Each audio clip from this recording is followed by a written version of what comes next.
Hello, everyone, and welcome to another episode of the Gibson Show. And today I am joined by the newest G2 member, the one and only Benja, the Danish demon. How you doing, man?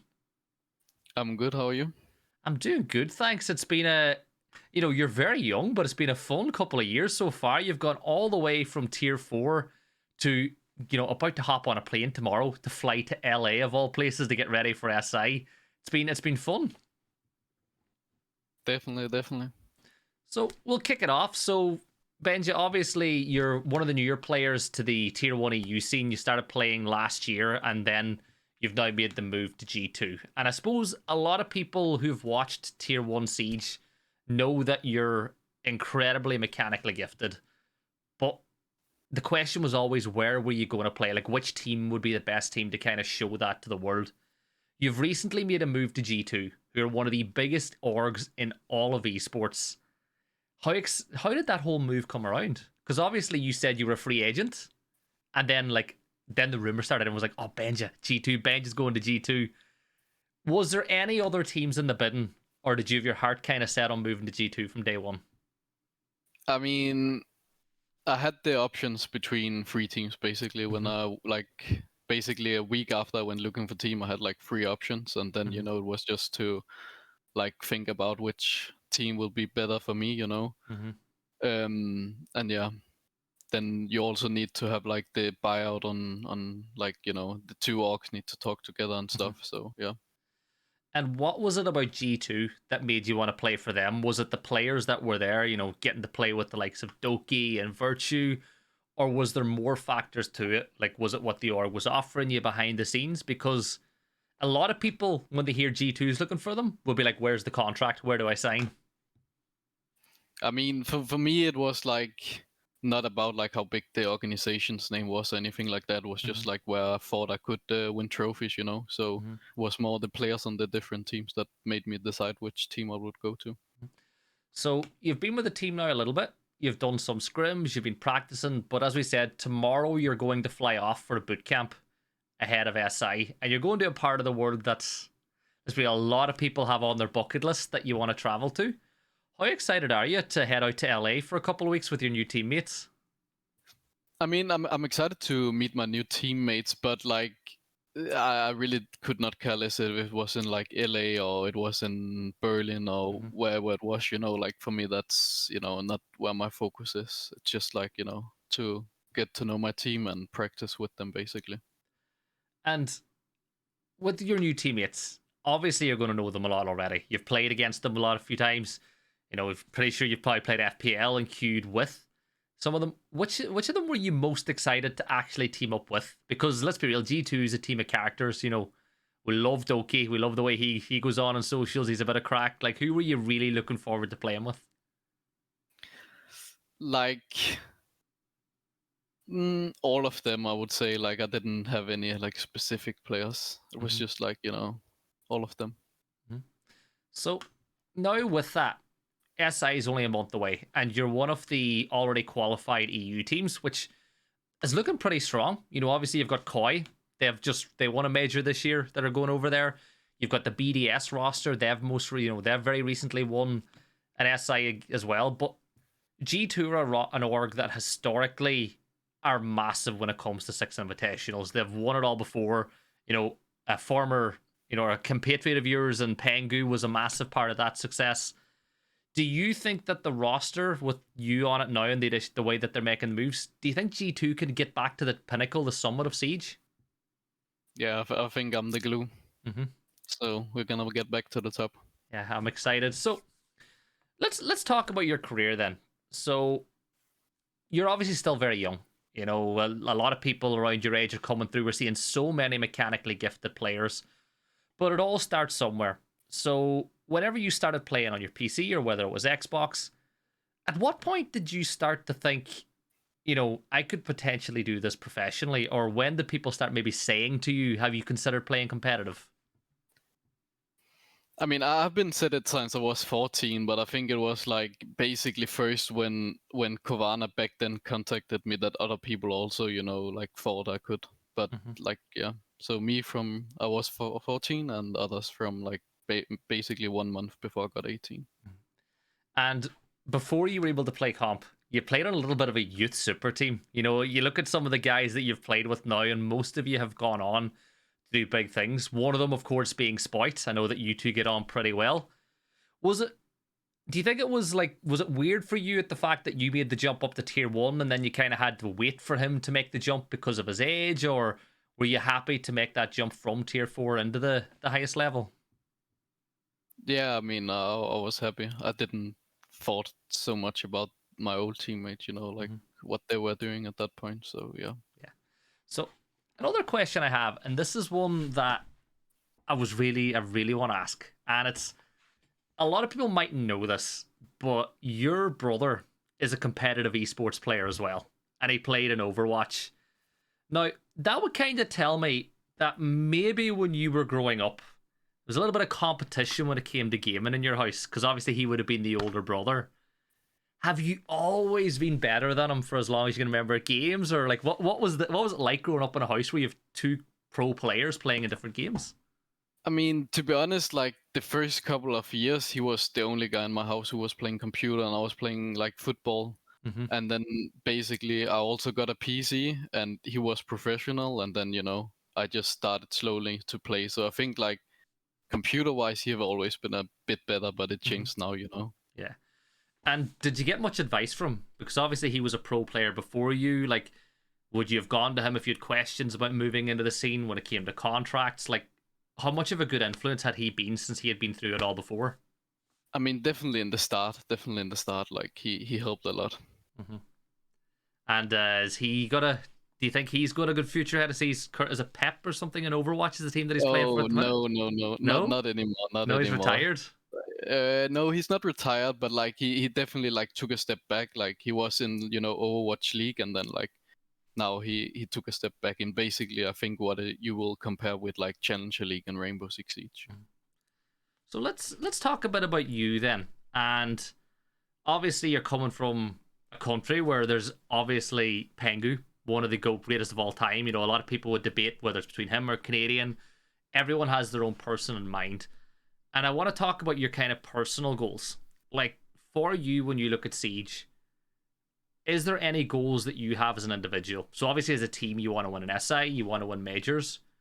But for you, do you want to like be in that conversation in the future, or what goals have you set for yourself? Yeah, I mean definitely. Yeah. I would like to be in that conversation and try to aim for that. And have you ever spoke to, when you were coming through, did you ever speak to Pengu or any of the other Nordic players for advice when you were coming up? Not really, to be honest. I think like when I had to sign my contract at Kobana, my manager messaged, you know, a bit Pingo about, you know, some advice and stuff. But other than that, no, like not player advice or anything. So the next question I have, the Nordics. For some reason, and I don't know why, there are so many really good Nordic players coming through right now. You've obviously got yourself, you've got Spoit, you've got Jegs, who I think finally signed for Navi. He's a player that people have been tipping to go to the highest level for a while now. You've got people like Kanto who've been there for a while. Why do you think the Nordics are so good at developing top class Siege players? I think it was because the like back then, I think it was in 2018, there was, you know, a Nordic Championship, which basically was the only like 16 plus tournament. And I think like especially me, Spoid, and Jex also, we both played on like each team and were kind of the star players on those teams. And I think, you know, we like learned a lot back then, even though it was just an underage tournament. But like it was a good place to like you know, improve yourself. And with that competitive experience you got and being able to play younger, you think that it helps Nordic players being able to play a little bit younger then? Yeah, definitely. So it helped a lot. SI then, you're obviously excited to go, but what it means is you're getting the chance to play against the best players in the world from every single region. Are there any teams that you really want to play against? You know, you're still young, there's a lot of teams you haven't played. When you look at the teams going to SI, who do you really want to play against?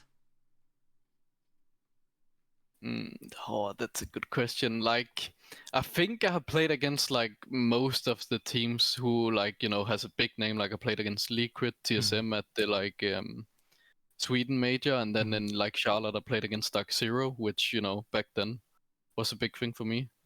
So I played all the teams that I really like kind of wanted to play against. So at this SI I kind of don't care. Like, And are there any teams going into SI that you think some people are maybe sleeping on? Like maybe you think that they're going to perform a lot better than maybe people think they will? I think I know they're not in SI yet, but I think outsiders will qualify for SI, and if they're allowed to play, then I think like they're going to do really good. So you're is that nostalgia? Is that a little bit of nostalgia thinking of the X Empire thing, or No, think... it's just by scrimming against them. I think like they play some really good and consistent Siege. And then looking at the other teams in the closed calls for Europe, which are next week, we've got a couple of very newish rosters. Obviously, Navi have made a couple of changes. Secret are still coming to grips with the type of Siege that maybe Twister, Marlon, their coach, wants them to play.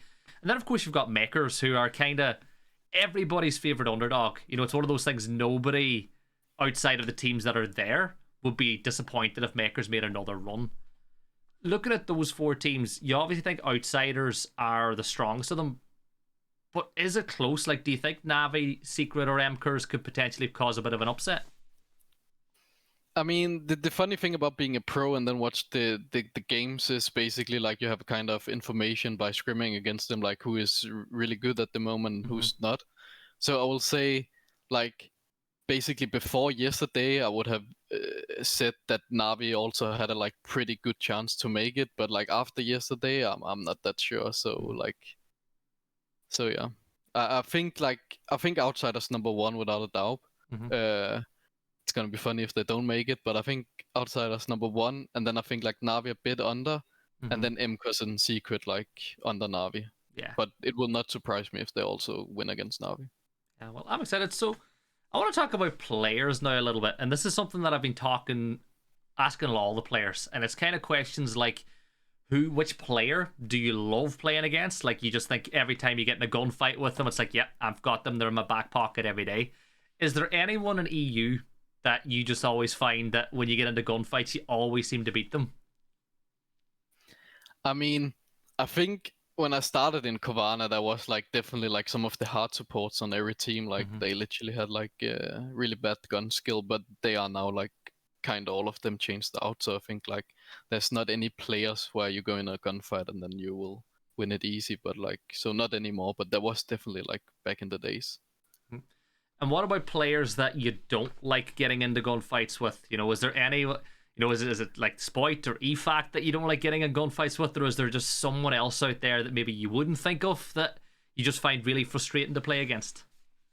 I mean, not specific players, but definitely specific like play style, and I will not like say any names, but like those players who basically like make a bad team good, but you will never go from good to great because of the playstyle. But your playstyle do so your team gets some wins, but you will never be able to like, go further than that because of the playstyle also.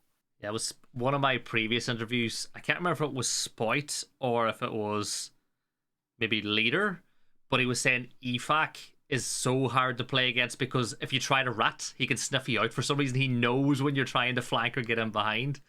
I think it was Savage, but yeah. Yeah, Savage that was saying it. So let's talk away from Siege then. So you said you played a little bit of football growing up. You played a lot of sports. When you're not practicing Siege and you're not, getting ready for tournaments, what do you like to do? Like, what do you get up to in your spare time to keep relaxed? Just watching football, and then also like sometimes go to the gym, but mainly like just watching football. Yeah. Any teams in particular you have a soft spot for? Yeah, Barca, of course. Oh, you're a Barca fan. Well, I suppose with you being Danish, a couple of good Danish players played for Barca back in the day. I guess we'll give them that. And then, as we're kind of coming to the end of the interview, two more questions I want to ask. One is, there was a Siege World Cup that was spoken about a while back, and they were talking about teams that we put together, and I was like, even if there was no Siege World Cup, it'd be great if we had a Siege Euros, because I think there's enough talent there. If you could pick your top 5 Danish team, and you could include players, players past, so we can say Pengu because he's unofficially retired, who would you have on your Danish team? I mean, when you say I can pick like Danish players from past, like is it then like how they're playing now or how they played back then? It will be if you were building the team now, but you include the Okay, players. Yeah. okay. I mean, then definitely like me, Pingu. Mm-hmm. I'll also bring back like Capcan. I don't know if you, yeah, So that's the name I Capcan. haven't heard in a while. Oh, Yeah. yeah. And then I was playing with two Danish, like I was playing in a Danish team back Mm-hmm. in the days, and like so I'll like take one called like Magnus and one called Shogo. Mm-hmm. Those two. So that's the five. And then, last but not least, anyone you look up to in the world of Siege, like any players that you see the way they play and you like to maybe try emulate some of the things they do? I mean, I don't know if I can say this now when I play on G2, but I've always been like a bit of a Canadian fan. So I Yeah. mean, I know I'm not that type of the player he is, but like definitely, like that was one I was looking up to when, yeah, Yeah, well, I think he's a mentality monster. You know what I mean? He's done yeah. it in multiple different sides, and I think no one will be annoyed at you for saying that. So, as we're getting ready to wrap up, you're obviously playing for G2. You've got a new fan base that are going to be looking and supporting you compared to what you had in the past. Anything you want to say to the G2 fans?